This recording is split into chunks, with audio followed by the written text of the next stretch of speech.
তোমাদেরকে সবাইকে জানাই অনেক অনেক থ্যাংক ইউ যারা তোমরা আমাকে বার্থডে উইশ করেছো।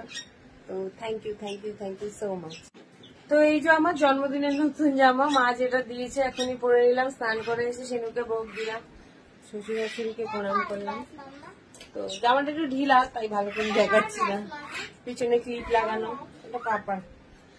তো এই ছিল আমার বার্থডে, মানে রাতে কেক কাটা, সকালে মা লুচি, ছোলার ডাল আর পায়েস পাঠিয়েছে।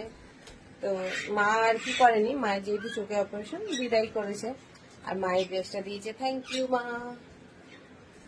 তো চলো, এখন সোনা পাপা স্নান করেনি, ওকে এখন স্নান করানো হবে, কারণ ও ঘুমিয়ে গেছিল, ও ঘুমিয়ে গেলে তাহলে আমি স্নান করতে যেতে পারি আর কি। আর ও এখন খেলনাটা এনেছে, বাবা রিমোট মুখে দেয় না শোনা। এই তো বার্থডে, তাই না বাবা? ওর মন খারাপ, ও কিছু আমাকে গিফট দিতে পারেনি তাই।